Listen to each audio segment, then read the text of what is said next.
Hello दोस्तों, आपका स्वागत है आपके अपने YouTube channel the AKC classes में। दोस्तों, आशा करते हैं कि आप स्वस्थ होंगे, मस्त होंगे, अपने अपने पढ़ाई में व्यस्त होंगे। दोस्तों, आज हम लोग इस वीडियो में माध्य कैसे ज्ञात किया जाता है यह सीखने वाले हैं, यह जानने वाले हैं कि माध्य परीक्षा में अगर आपसे पूछा जाए तो आप माध्य कैसे ज्ञात करेंगे। तो दोस्तों, अगर आप लोग 10वीं कक्षा में पढ़ते हैं या किसी और भी कक्षा में पढ़ते हैं, अगर आपको माध्य निकालना सीखना है तो यह वीडियो जो है आप ही के लिए है। आप ध्यान से गौर से ये पूरा वीडियो देखिएगा और इस वीडियो को देखने के बाद मैं आपसे वादा करता हूं कि आज के बाद आपको माध्य निकालने में कोई समस्या नहीं होने वाली है। तो चलिए हम लोग सबसे पहले माध्य निकालना सीखते हैं।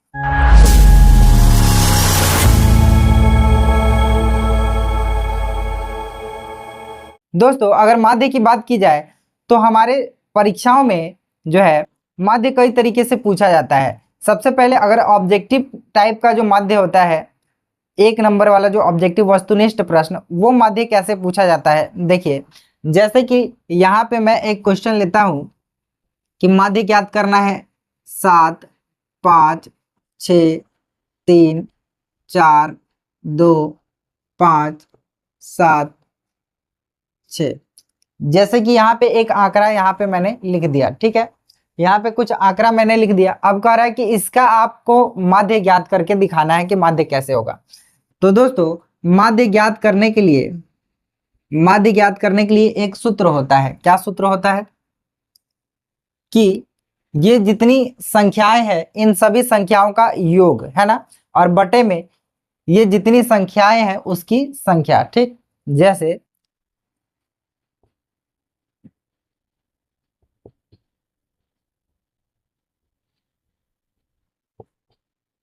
आंकड़ों का योग और बटे में आंकड़ों की कुल संख्या।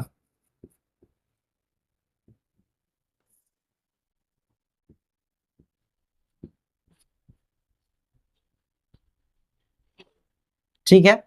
अब आप देखिए, आंकड़ों का योग कहने का मतलब क्या है। ये जितने भी आंकड़े हमें दिए गए हैं सबको जोड़ देना है, सिंपल। जैसे कि 7 जोड़ 5 जोड़ 6 जोड़ 3 जोड़ 4 जोड़ 2 जोड़ 5 जोड़ 7 जोड़ 6, ठीक है। इन सभी को हमें क्या कर देना है, जोड़ देना है, और बटा में क्या कर देना है, इन सभी की संख्या से भाग दे देना है, ठीक है। देखिए कितनी संख्या है, 1 2 3 4 5 6 7 8 9, 9 संख्या है तो 9 से भाग दे दिए। चलिए अब इस सबको जोड़ते हैं। 7 5 12, 12 6 18, 18 3 21, 21 और 4 25, 25 2 27, 27 5 32, 32 और 7 हो गया 39, 39 40 5 45, यहाँ पे हो गया 45 और बटे में है 9। अगर हम इसको काट दे तो यहाँ पे हमारा माध्य जो है वह 5 निकल के आ जाता है। तो माध्य, एक तो यह तरीका है माध्य ज्ञात करने का। परीक्षा में अगर आपसे ऑब्जेक्टिव में अगर ऐसा सवाल पूछा जाता है कि माध्य ज्ञात करके बताइए, तो आप इस तरीके से आसानी से माध्य जो है ज्ञात करके बता सकते हैं। दूसरा तरीका क्या है, चलिए उस तरफ मैं आपको ले चलता हूँ। दोस्तों, कई बार सवाल जो है हमें इस तरीके का दिया गया रहता है कि हमें इसका माध्य ज्ञात करके बताना है।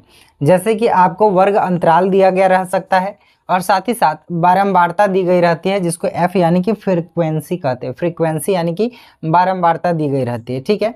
तो वर्ग अंतराल और बारंबारता दी गई रहती है और हमें जो है वह माध्य निकाल के दिखाना होता है। यह माध्य निकालने की सबसे आसान विधि है जिसको प्रत्यक्ष विधि कहते हैं। तो चलिए इस विधि से हम लोग माध्य निकालना सीखेंगे। एकदम बढ़िया, एकदम आसान तरीके से चुटकी बजा के आप इस सवाल को बनाना सीख जाएंगे, यह मेरा वादा है आपसे। तो चलिए सबसे पहले हम देख रहे हैं कि हमारे पास वर्ग अंतराल दिया गया है और साथ ही साथ बारंबारता यानी कि फ्रीक्वेंसी एफ का मान दिया गया है। यहाँ पे देखिए जो वर्ग अंतराल है वह क्या है, 10 से 25, 25 से 40, 40 से 55, 55 से 70, यानी कि सभी के बीच में जो है 15 15 का डिफरेंस जो है हमें देखने को मिल रहा है। अब आप देखिए यहाँ पे जो ये जो वर्ग चिन्ह आपको दिखाई दे रहा है, यह वर्ग चिन्ह कैसे निकाला जाता है। सो देखिए सिंपल क्या करना है, ये जो वर्ग अंतराल है इसको जोड़ देना है और 2 से भाग दे देना है। क्या करना है, जोड़ के 2 से भाग।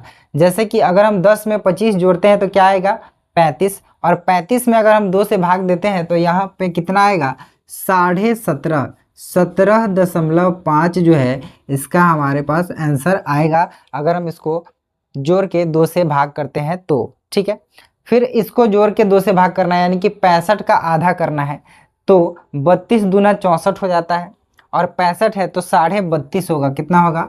32.5 होगा। आप ऐसे भी समझ सकते हैं कि सिंपल ये देखिए कि कितना का डिफरेंस चल रहा है। अगर सभी में डिफरेंस सेम है तो इसको बनाने का तरीका जो है बहुत ही आसान है। 15 का डिफरेंस जो है इस बीच में है, तो हमको क्या करना है, एक निकाल लेंगे और उसके बाद 15 जोड़ते चले जाएंगे। जैसे कि 17 में 15 जोड़े तो 32। अब हम अगर 32 में 15 जोड़ते हैं तो क्या आएगा, तो 47। इसके सामने इसका लिखेंगे, इसके सामने इसका, इसके सामने इसके सामने जो है 32 15 क्या कितना हो जाएगा, 47.5। फिर इसके सामने इसको लिखेंगे, 47 में अगर हम 15 जोड़ते हैं तो कितना हो जाएगा, 62.5। कितना हो जाएगा, 62.5। अगर हम 62 में 15 जोड़ते हैं तो कितना आ जाएगा, 77.5 आएगा। उसके बाद अगर हम फिर 15 इसमें जोड़ देते हैं तो 7 5 12 यानी कि 92.5 यहाँ पे हमारा आंसर जो है आने वाला है। तो आप इस तरीके से देख सकते हैं कि कैसे 17.5, 32.5, 47.5, 62.5, 77.5 और 92.5 जो है हमारा आंसर यहाँ पे वर्ग चिन्ह निकल के आ गया है। ठीक है, अब आप देखिए यहाँ पे f गुने x आपको दिखाई दे रहा है। f और x में गुना करना है। x क्या है, ये वर्ग चिन्ह, और f क्या है, फ्रीक्वेंसी जो यहाँ पे दिया गया है। ठीक है, तो f का x से गुना करके हमें यहाँ पे लिख देना है। तो सबसे पहले अगर हम 2 से 17.5 में गुना करते हैं तो यह कितना आएगा, 35 आएगा। कितना आएगा, 35। आप यहाँ पे देखिए 35 का आधा किए थे तो 17.5, फिर 17.5 में 2 से गुना करेंगे तो 35 ही आ जाएगा।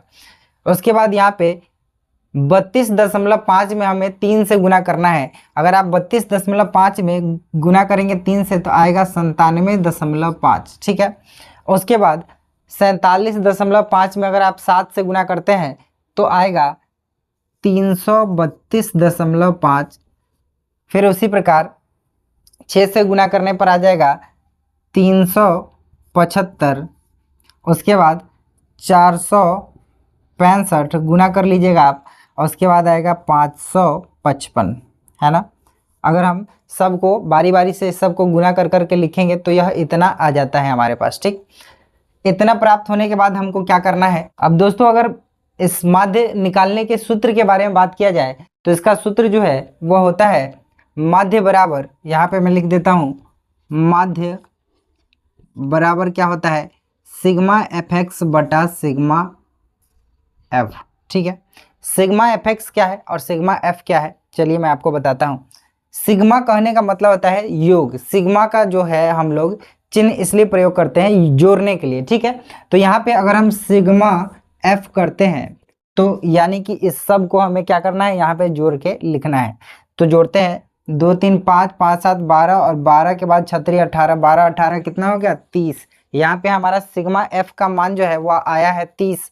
और वहीं पे सिग्मा एफ एक्स कहने का मतलब है, सिग्मा एफ एक्स कहने का मतलब है इन सभी का योग। ठीक है, तो इन सब को अगर हम जोड़ते हैं तो 5 5 10 के 0 हासिल 1, और ये हो जाएगा 6 6 7 13 13 2 15 15 5 20 5 25 5 30 30 का 0 हासिल 3 3 3 6 6 9 15 15 15 3 18 18 7 25 25 5 30 6 36 के 6 हासिल 3 3 3 6 3 9 9 और 9 18 1860 जो है यहाँ पे हमारे पास सिग्मा एफ एक्स का मान आया है।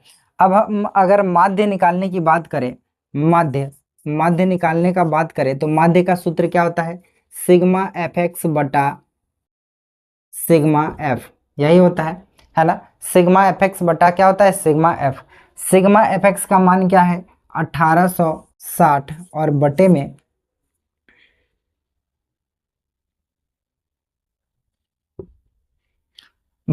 जो है सिग्मा एफ का मान हमें लिखना है वह है कितना, सिग्मा एफ का मान है 30। 0 से 0 चला गया। अगर हम 3 से इसको भाग देते हैं तो यह कितना हो जाएगा, 3 छक 18 और 3 दूना 6 यानी कि 62 जो है हमारा फाइनल आंसर निकल के आ जाता है। तो आप देख सकते हैं कि माध्य निकालना जो है, इस तरीके का सवाल भी अगर दिया जाए तो माध्य निकालना हमारे लिए बहुत ही आसान है। आपको याद रखना है, यह विधि का नाम है प्रत्यक्ष विधि, जिसका सूत्र होता है माध्य बराबर सिग्मा एफ एक्स बटा sigma F, sigma F x बटा सिग्मा एफ। एफ क्या होता है तो बारंबारता, एफ एक्स क्या होता है तो बारंबारता और वर्ग चिन्ह का गुणनफल का योग होता है। इस सिग्मा अगर कर दे तो सिग्मा एफ एक्स सभी का योग है और सिग्मा एफ का मतलब होता है एफ का योग। तो इस तरीके से दोस्तों आशा करते हैं कि आपको हमने जो भी बताया आपको बिल्कुल बढ़िया से समझ में आ गया होगा। अगर आप लोगों ने अभी तक मेरा चैनल सब्सक्राइब नहीं किया है तो जाइए जल्दी से मेरा चैनल सब्सक्राइब कीजिए, और वीडियो अगर अच्छा लगे तो वीडियो को दोस्तों के साथ शेयर करें, वीडियो को लाइक करें। पूरा वीडियो देखने के लिए आपका बहुत बहुत धन्यवाद।